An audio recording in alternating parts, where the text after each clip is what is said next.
as we sort of embrace the certainty of our mortality, the clear inevitability of our own death, we begin to touch the ecstasy of impermanence. And instead of terror, we start to feel grateful. Instead of dread, we start to feel the divine orchestration. Instead of resistance, we start to be a willing participant. And so if we're able to have some kind of death preparation practice or tantric practice earlier in our lives to be able to ride these waves, we become more intimate with the life, death, life mysteries and the cycles that are natural and really are our allies. It's hard to start that practice on the deathbed. It's much easier to start that practice. And you can enter either door. You can enter through the door of Tantra, which is, hey, I want to learn to navigate this life force. Or you can enter through the door of death preparation, which is, hey, I'm only here for a short time. What does that mean for me? But it's coming to the same place, which is a consciousness of our temporary existence and ideally an inherent delight because of that. Welcome to Therapist Uncensored. Building on decades of professional experience, this podcast tackles neurobiology, modern attachment, and more in an honest way that's helpful in healing humans. Your session begins now with Dr. Ann Kelly and Sue Marriott.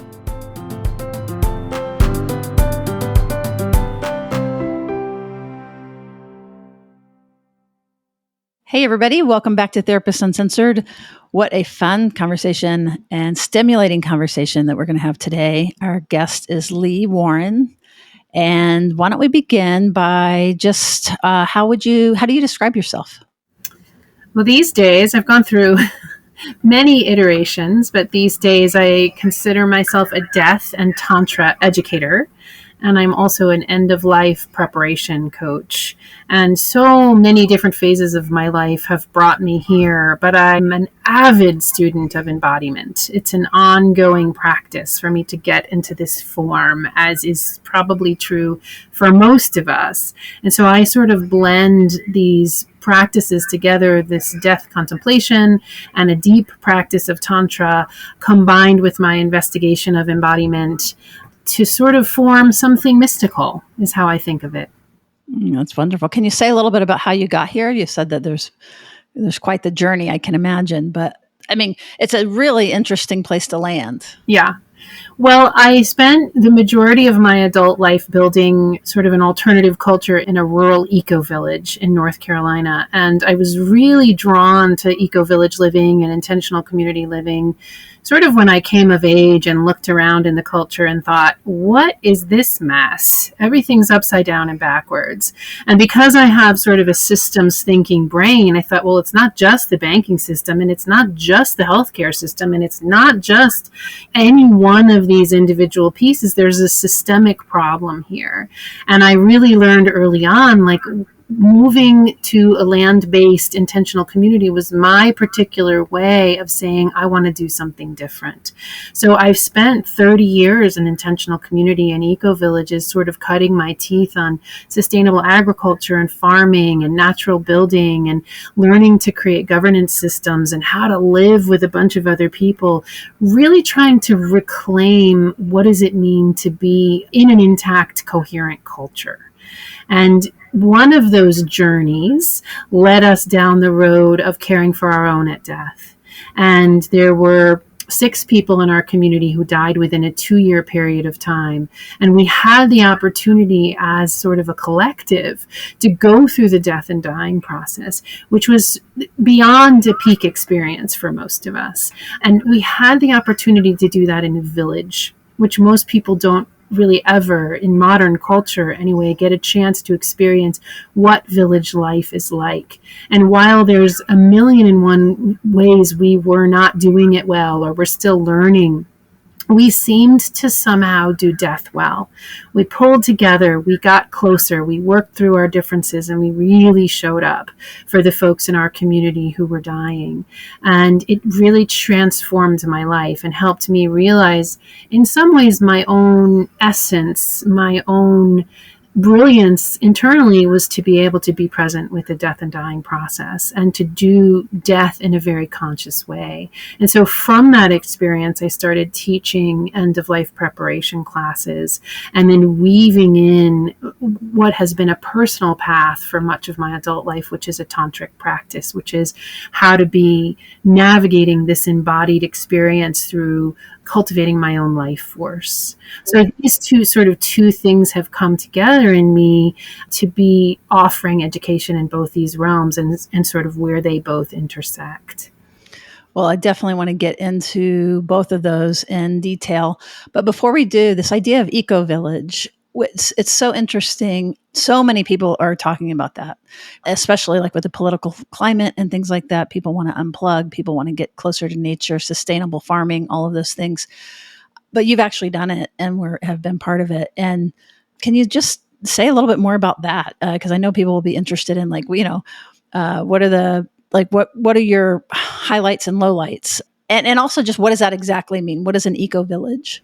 Yeah, so it's a land-based, people-based system that's really trying to recover the lost art of how to be in this place, right? How do we be in our bodies, but also how do we be in this place, and then how do we be with each other? In this place, meaning on Earth. On Earth. On land. Incarnated on land. How do we live with reciprocity? How do we live with responsibility?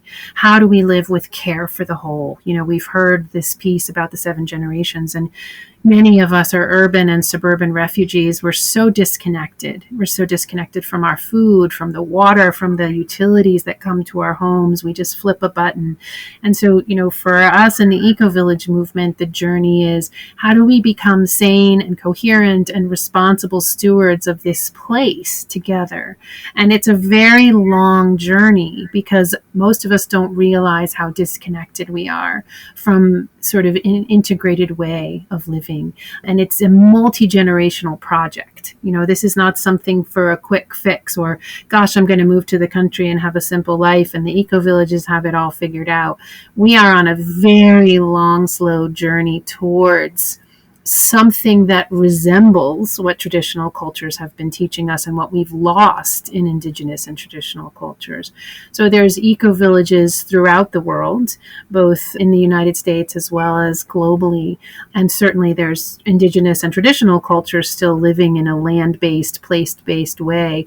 But for those of us who've been cut off through immigration and through modernization, there are ways to sort of plug in and to find our way sort of back and forward to something coherent. I imagine there's been an upswing in interest, but you're not living there now. Yeah, it's been my vocation, my life's work. I joined community when I was in my mid-20s, and now I'm in my mid-50s. And wow, the projects have been life-giving in 100 ways for me. And I've contributed a lot to the project that I was involved in, but I also got burnt out and needed a space and a break from the collective. Really has been decades of my life. And so I'm a huge proponent of what's happening in the intentional communities movement and in the eco-village movement. And I'm at a phase and a stage of my life where my journey is actually the individual. My journey is actually finding my own way. And it's sort of the opposite of where some other folks are. So this idea, these two ideas, when we met and you mentioned these two words in the same sentence, my mind just goes, psh, it kind of blew. And those words are tantric and tantra and death. First of all, maybe let's start with tantra and tell us exactly what that means, your interest in it, and then we'll move to the other side. Yeah, tantra's a big one. I think first and foremost, it's unknowable and undefinable. So when we speak of these things, maybe we start there. And at the same time, I love playing with definitions of Tantra. And so one definition is it's a doorway to the divine within us and within others. It's a doorway to the divine in all things. It's a set of tools and worldviews that help us play with this life force within us. Probably people have heard of the word qi from the Chinese tradition, which is, qigong, learning how to navigate this animated force that runs through us. In Tantra, it's more of this idea of kundalini, right? That there's different energy centers in the body that we have more animated life force, and how do we learn to move that, learn to be with that. But it's often associated with sexuality. Is that a stereotype, or is that? No, there are threads that run through most tantric traditions that are about reclaiming sensuality and sexuality as an inherent, healthy, holistic, and important aspect of our birthright. And that means using our whole body to pleasure as a guide, as a tool for healing, as a way of life, as a feedback mechanism. Also learning to trust our own desires, learning to be in our erotic selves in the context of what's emerging for me right now, learning to play, learning about creativity. In our culture, we often learn some of the opposites. We learn about reward and punishment. We learn about manipulation. And so Tantra is a way really to use this instrument. This is the only consistent and reliable instrument we have our whole lives, is this being that we inhabit. It's learning to be here, learning to be in this space, and using pleasure as a guide to help us get here. And you said that there are tools. Can you just so that people can kind of continue to understand this, like what are some examples of tools that where you explore this or where you develop this? The three major sort of meta tools in Tantra are breath, sound, and movement. And then it depends on the tradition of Tantra where that leads. But these are the things that are reliable in us. We have our breath, we have our sound, we have our movement. And then learning the flow of energy in and around our bodies is really, there's just so many variables based on what our intention is and what we're doing with ourselves or another. And really, your tools that you're using, attachment work and trauma healing work, in order to get in our bodies, we sometimes have to wade through an ocean of that hard stuff. And so Tantra also uses the awareness of that to say, how do we get in here when we have all of these knots? And how to be gentle and tender with those places in us. Because incarnating it's not easy for anyone. We're all struggling with this thing called existence, especially when we have such a culture that's so fragmented. And so much trauma. And so, again, these are words that have not in my mind coalesced, but the idea of Tantra and trauma or trauma healing, never in my mind have I ever put those together. But they naturally came together as you were just talking then around navigating the adaptations that people have created to be safe in their body. Well, if we go, the idea of sexuality, when we put the word sacred in front of it, sacred sexuality, when we jump off the, deep end into some kind of sexual tradition, we're going to hit a whole bunch of walls in ourselves. When we start running energy, we sit down to meditate. We do anything within our bodies, we're going to run smack into these places that are shut down, regressed, repressed, holding lineage trauma, right? And so in the more advanced traditions or understandings, or the more, let's say, integrated traditions of Tantra, we know this. We know that people, when they move into spots in their body where they think they're going to have pleasure and they run into pain or they run into trauma, what are the tools for moving through these? And that's why it's a living art and science, much like your work is, which is we are just figuring this out. We're a living experiment, a living laboratory to how do we get in here in healthy ways. You said sexual tradition. What are you referring to when you say sexual tradition? Well, there's some tantric traditions that I might fall under the category of more of a neo-tantric tradition, which is, hey, come to this workshop and learn how to have multiple orgasms, or learn how to, give and receive sexual pleasure. And that's all wonderful. We want to be able to be in our bodies with as much pleasure as possible, not just sexual, but delight in every way, joy in every way. And so some traditions in the world are not as responsible as others when it comes to what does it mean to get in here. It means you're going to run up against both joy and pleasure as well as deep wells of unresolved stuff. And so, because tantra, the word tantra and the practices of tantra are unknowable and undefinable, they're also unregulated in the world. Some of the best emergent things happening in the world are unregulated, unlicensed, uncategorized. And then it's sort of the wild, wild west of who's doing work that is deeply trauma informed and who's not. Right. So I think that was the distinction I was trying to draw. It's funny where my mind went with it, which was, it's funny because I don't even know what you actually said, but what I heard was sexual tradition. And it brought to my mind that there are sexual traditions. We just think that our relationship to sexuality is just the way it's supposed to be because we're in these little rivers of what we know. However it was that you said it made me think in terms of like, oh, wait, we are in a tradition that we're passing forward about what sex is, what the purpose is, what sensuality is, what's appropriate expression of it, what's not. So that was just kind of a fun, again, a little mind expanding idea of, oh yeah, we have to remember that there is a tradition that is being passed down that you're right, that carries so many of these things that causes these blocks or openings, depending on your tradition, I suppose. Again, all of that so juicy, so fascinating, interesting. I can feel the opening, the playfulness, spontaneity, all of those wonderful things. But the other half of this is death. So talk to us about that a little bit. I love how you weave it back. It's so great. And I also feel that sort of like tingle in me when I'm starting to talk about something that's so alive. I feel that real aliveness in my body. So, dying. I'm going to start real slow with this one and say that, we all have a sense that something animates this existence.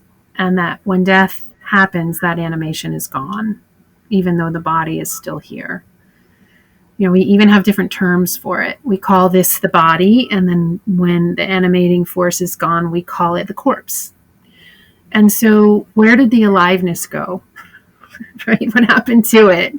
And this is a subject of speculation and contemplation as long as we've been able to think and contemplate, right? And it's a very important topic for mystics and for poets. The only truth we know is that this is a temporary experience and that we will die. That's the only thing we really know. And so, we've talked about embodiment some, but the idea of that there's a sacred form or matter, and there's also something sacred in the spirit or the animating force, the essence, the soul, whatever we want to call that. And so that's a sacred union, right? And in some ways, the idea of twin flame or soulmate is really the marriage of our body and our spirit. And this investigation in this life, they're inseparable. They're mutually reliant on each other. And so, as I mentioned, it's not an easy union for most of us, right? In the best of circumstances, we get a really healthy family. We sort of have a good birth. We breastfeed, we can be more embodied. But then we have these layers and layers and layers of trauma. The sacredness that sort of brings us back to our body is manyfold, many roads. But I don't experience anything quite like death to open the portal to the awareness of how sacred and profound this experience really is, to help soften us, to help our essence come online more, to sort of access the gratitude that is there, along with the racking pain or the staggering fear or the devouring loneliness. Like, yes, but there's nothing like death that really helps us get sophisticated about our contemplation and our savoring of this experience. Well, I totally actually agree with you about this, and can feel it, that we can live disconnected, and everything is so sterile around it. And I know more people are dying in hospitals now than used to. And I just think about the hospice movement, and we're just such babies related to this as far as coming to these awarenesses. And as we're cut off from it, yeah, you just kind of, what it made me think of is the eco villages. It made me think of, like you're saying, we just flip a switch and the light comes on, versus when you have to cultivate energy and electricity and light or water or whatever it is, that by being closer to it and getting your hands in it and having to worry about it and think about it and fight with it, then you're more connected to it. And as we get further away, then we don't even think about it. So from that perspective, by struggling with this idea of death and planning and preparing, you're saying, I think, that the more that you can bring it close to you, the more enlivening that it actually is. Is that right? Oh, yeah, I love that. And I would go a step further and say the truth is that we have everything in us that knows how to die well. We are built in. It is standard equipment in us. Just like we have everything in us that knows how to love and live well. Or to give birth. Right. And what's disconnecting us from that truth is imprint. Imprint is the overlays, the trauma, the habits, the neurobiology, everything that you all talk about. And what we really want to get to is the sort of intimacy within ourselves.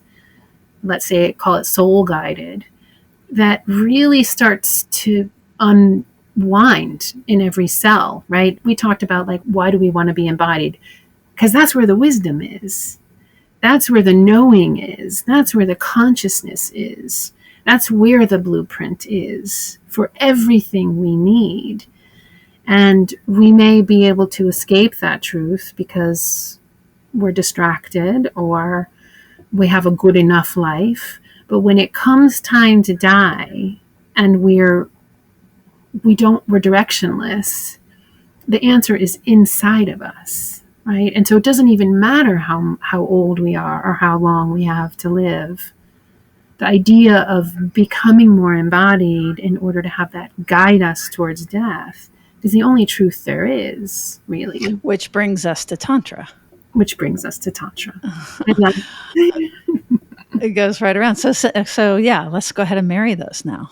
How do those fit together? Right. As we sort of embrace the certainty of our mortality, the clear inevitability of our own death, we begin to touch the ecstasy of impermanence. And instead of terror, we start to feel grateful. Instead of dread, we start to feel the divine orchestration. Instead of resistance, we start to be a willing participant.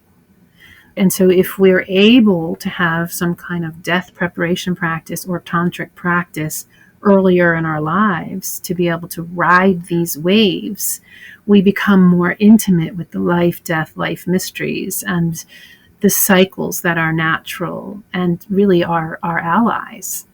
It's hard to start that practice on the deathbed. It's much easier to start that practice. And you can enter either door. You can enter through the door of Tantra, which is, hey, I want to learn to navigate this life force. Or you can enter through the door of death preparation, which is, hey, I'm only here for a short time. What does that mean for me? But it's coming to the same place, which is a consciousness of our temporary existence and ideally an inherent delight because of that. Again, sometimes as you're talking, I just keep having this like delight and, all these delight as you're dying and things like that is really not in my lexicon. And I love it being included or inserted now or having a new thought about it even. It's so death preparation. And I know some cultures are much better at this and do it naturally throughout one's life. I think ours is not so much, but say a little bit more about death preparation. Yeah, that's a really good one. It's a really good question. Death preparation can happen at any age and stage. The earlier, the better.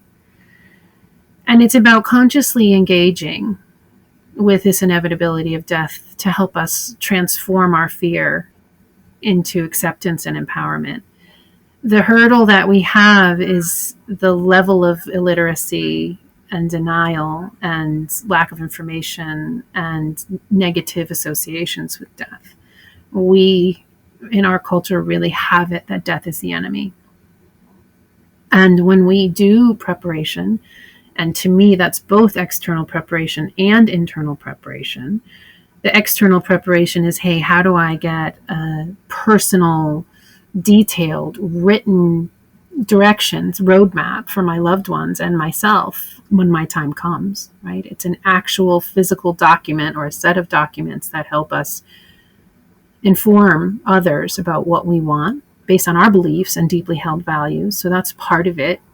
And then the other part is the personal growth and spiritual expansion that comes with really looking under the hood at this, that I'm not here forever. And so it's a twofold process, and these paths are married, they're intertwined, much like the matter and spirit, sort of external and internal preparation are combined together. You can't do one without the other. You can't really plan consciously for end of life without really asking significant existential questions. These two things come together.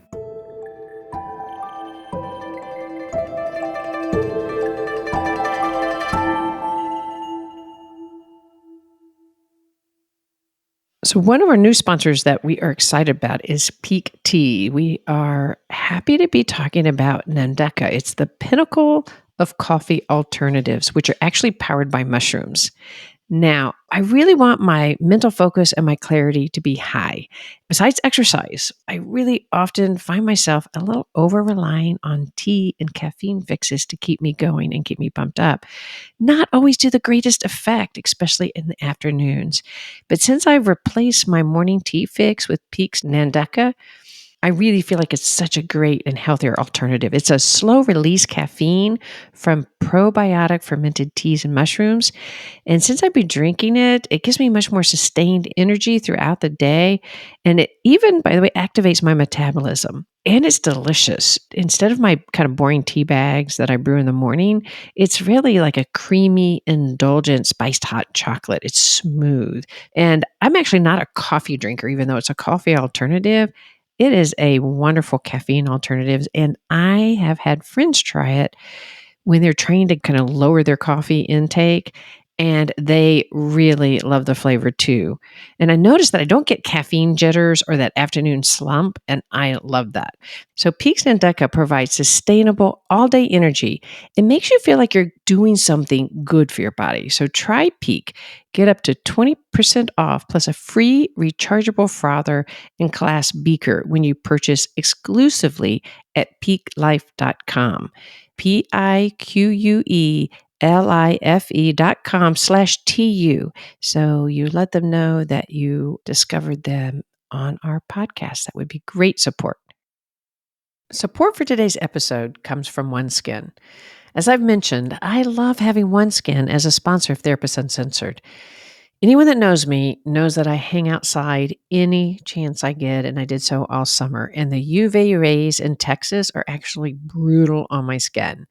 But OneSkin practically erases the signs of sun damage. So I've gotten to jump into this fall feeling and looking more vibrant. But what really matters to me is that it actually helps rejuvenate my skin and it makes me more healthy. And that's what's really important. And I love that it's simple. I can't take really complicated facial routines. I just won't keep up with it. So all I have to do is cleanse, then apply OneSkin to my face and body a couple of times a day, and I can really see the difference. So for our listeners, get 15% off OneSkin with our code TU at oneskin.co. So that's 15% off oneskin.co with code TU.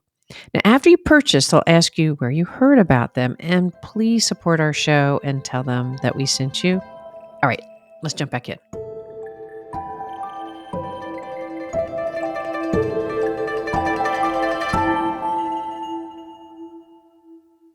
I heard a doctor just talking about this recently, that when you bring on palliative care, early on, like most people, it's like, is it time for palliative care? And the physicians would say, no, no, no, not yet, not yet, not yet. We can still do more. We can still do more, which they can always still do more. But there was some research that showed that if you brought the palliative care on right at diagnosis, when they're well, when they're just finding out that they have cancer, say, for example, and then they watch the lifespan of both of these groups, that those who had, and because I'm thinking of the palliative care, are doing death preparation, basically. And what it turns out is that upon death, they're less likely, of course, to be on chemo. They're less likely to be in the hospital. They're basically just more prepared. But the really surprising thing is that they live longer, that they actually lived longer, which does make sense when you think of like all the interventions and multiple hospitalizations and the side effects of the high level of intervention, things like that.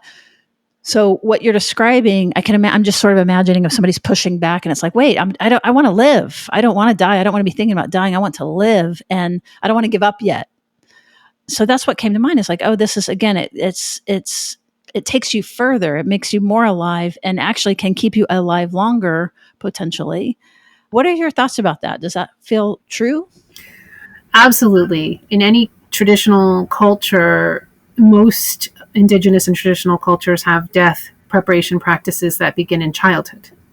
And certainly in an initiation, a teen initiation, where you're facing life or death. And the death preparation practices continue throughout life. Because the truth is, we don't know. We never know. We have a lot less predators in the world than we used to.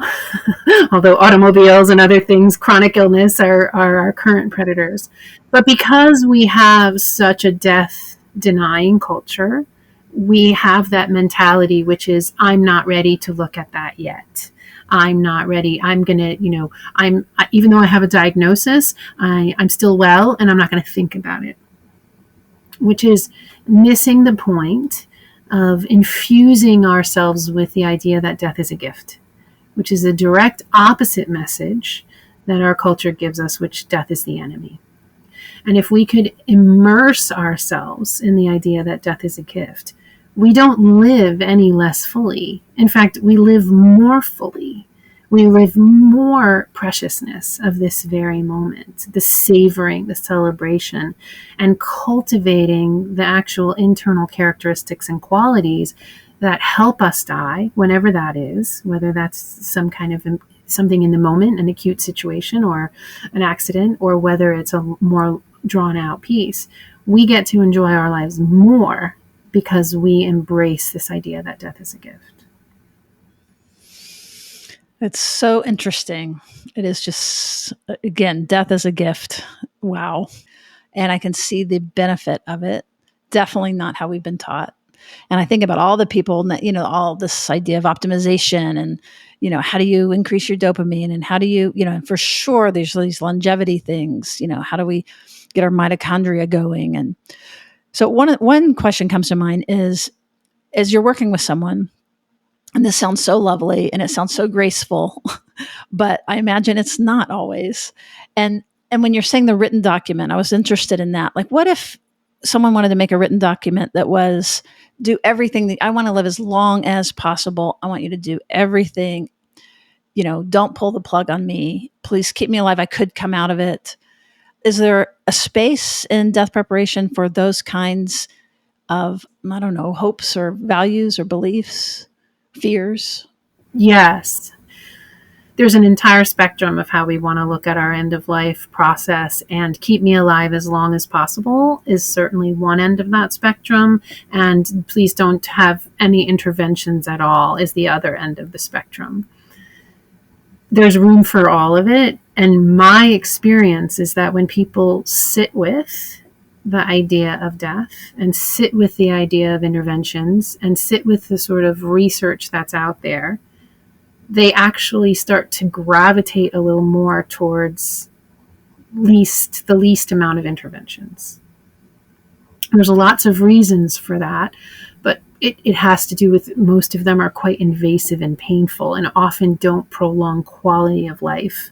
Often they can promote quantity of life, but it's not going to be quality of life. So while we have a healthcare system and a medical institution that's really, really good, at some great stuff, they don't do really well with decline, and they don't do really well with being honest about death and how long people have. And so what often happens in end stage illnesses is that the prolonging happens and it increases suffering, is often what happens. As you mentioned, palliative care is getting more sophisticated. Hospice is a godsend to us. It's one of the most sort of inherently intact systems in our medical system.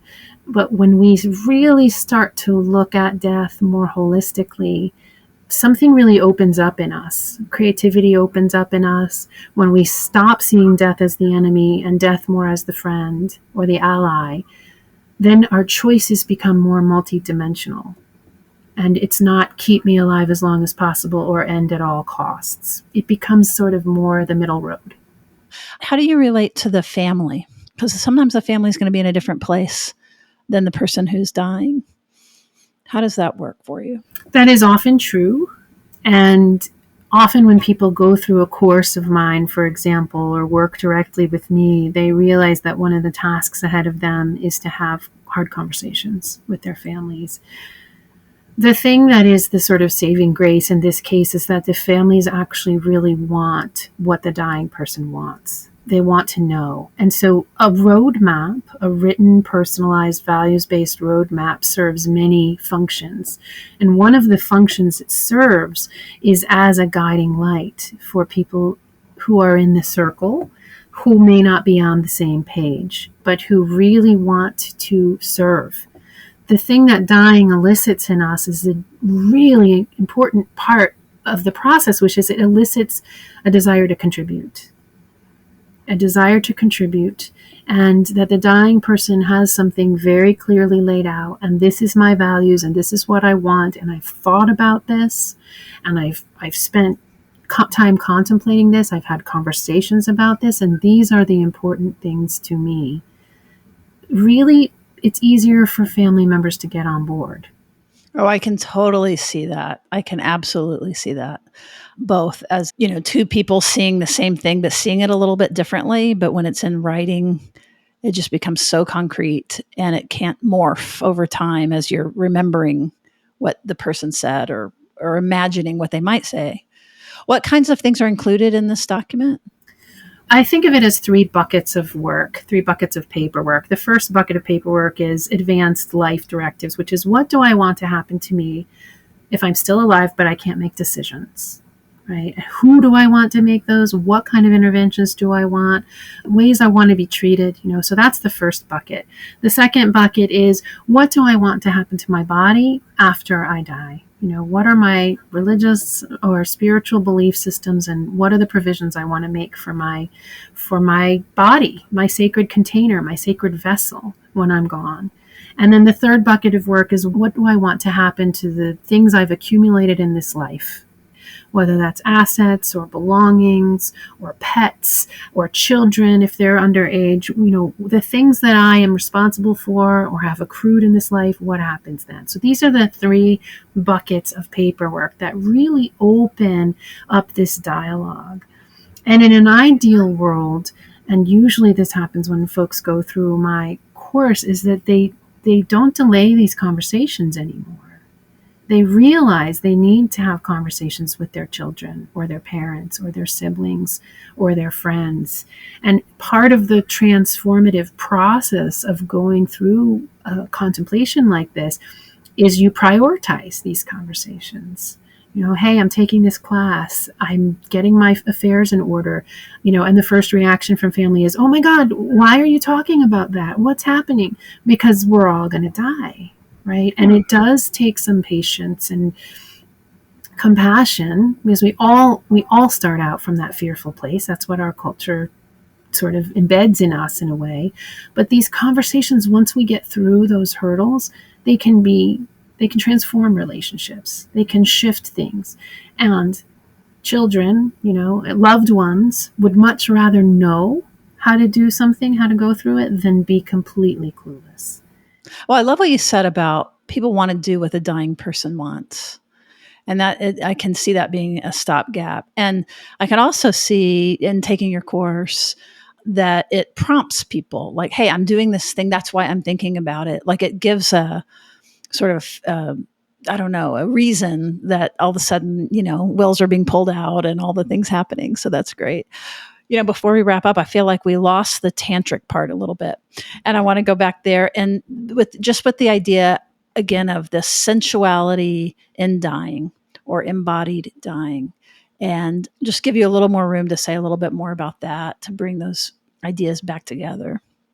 Because we got a little concrete, which was good, I think, but it is good. And I think that, when we enter the end of life preparation through the external, it's often what people are motivated by. Like, hey, someone in my life just died and I realize I don't have any instructions for anybody. I think I need to do this. Or, I have children and I need to know where my assets are going. That's often where folks come into this work. But then what they really quickly understand is that they're also a mystical being. They also have an essence that's guiding them in this life and will guide them through the dying process. And so my intention is to awaken them to that and to enliven them to that. And if they, and to find their own unique song, right?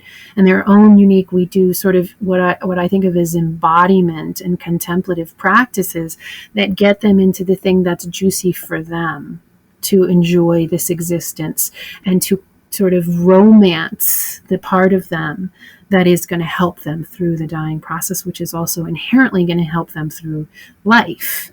And so that's where the sort of tantric process, I don't usually call it that in my end of life work, although more and more I'm using those phrases, but it's how to be, how to ignite your own inner mystic. What is the role of psychedelics in any of this? Is this anything that you use actively, or yeah? What are your thoughts about it? I do a 13-week end-of-life preparation course, and it weaves the external preparation and the internal preparation. And we do have one entire segment where we talk about psychedelics. And I have a lot to say on this topic. Maybe I can come back and talk about it. But there's 4 specific psychedelics that I suggest might be ways to enter this terrain. But again, psychedelics need to be embedded in some kind of grounded somatic practice, some strong support system, some trauma-informed guidance, and some kind of cultural framework that allows integration, right? So it's not just, oh, I heard about this thing, let me go do some psychedelics, but it's how do you weave the web of this whole sort of terrain so that the psychedelic can enhance the experience and not enhance the trauma. So there's a lot to say about all of this, but with this sort of emergence, this rebirth of psychedelic awareness in our culture, it's very exciting, but finding the right guide is crucial, one that is aligned with one's values and is trauma informed.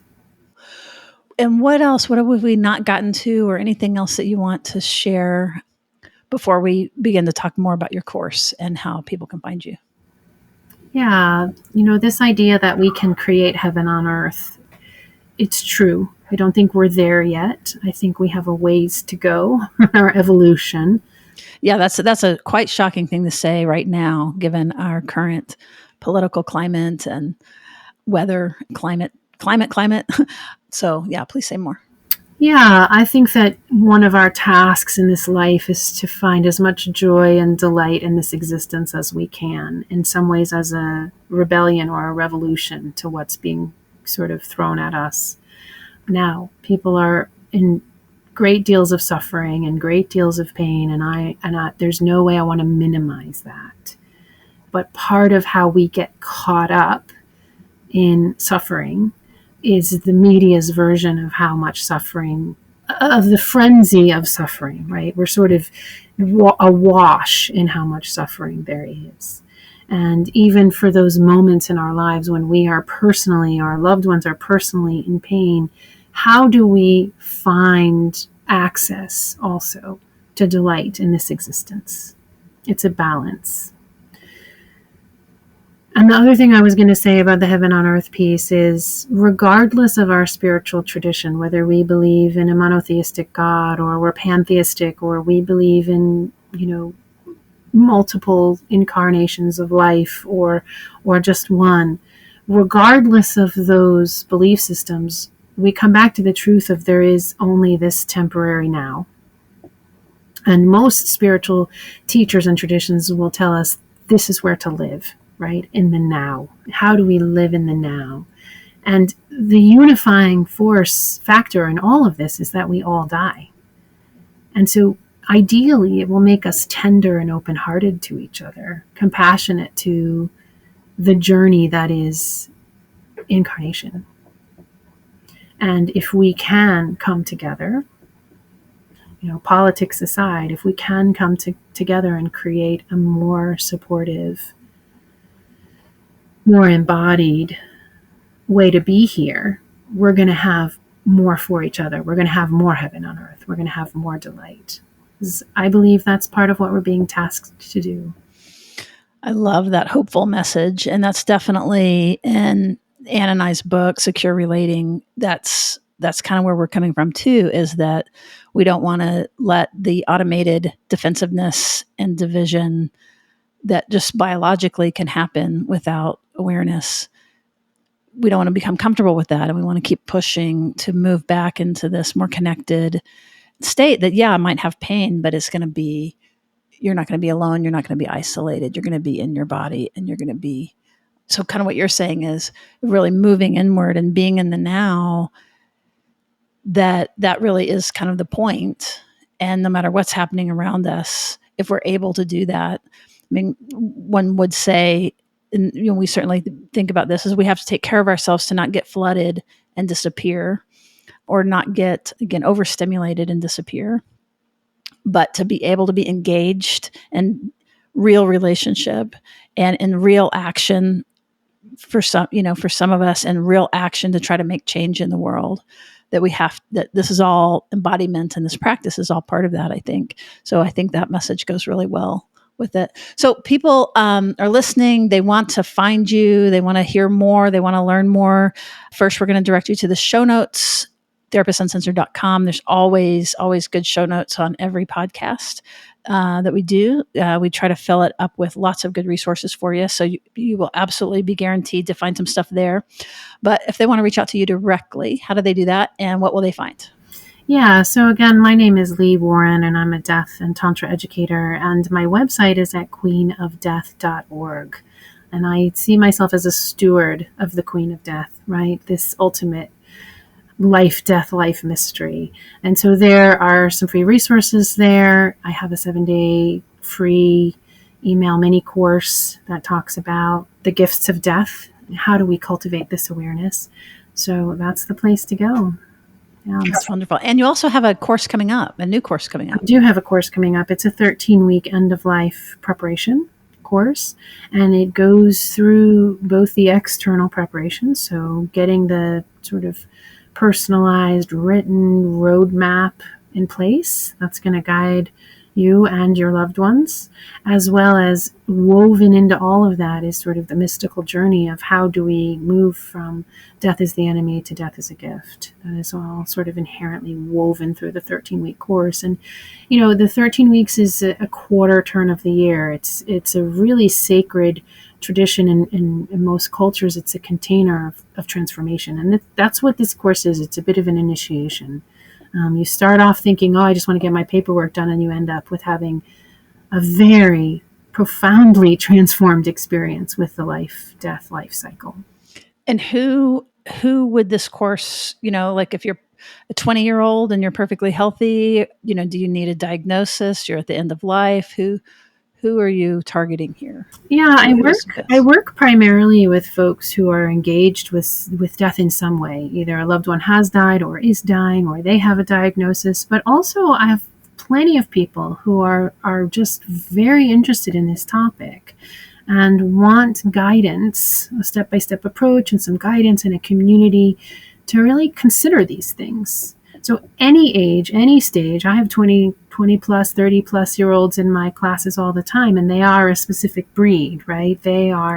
I'm interested. I call these people death walkers. They want to really sort of dive into what is the existential reason that we're here, and what does death have to do with that. So anyone who needs help with end-of-life preparation, whether there's an active dying process in your life currently or not. So I really hope that any of this could be put together in a book or something like that. I don't know if you're writing, but I would certainly encourage it. But queenofdeath.com. Did I get that right? I'm sorry? Queenofdeath.org. Queenofdeath.org. Fantastic. What a great name. Thank you so much for sharing your wisdom and your experience and how stimulating this is. Mind-blowing, actually. This will be one that will be a good one to re-listen to. We certainly will encourage people to do that. And in the meantime, for those listeners that are still with us, thank you very much for listening all the way through. We hope you find value in this. And if so, please do rate and review us, share it. This is a free resource to the whole world. We want to get it out loud and proud and widely. So thanks for listening. And we do hope that you consider very deeply your own existence and your own value and worth in this incredible life. All right, we will see you around the bend.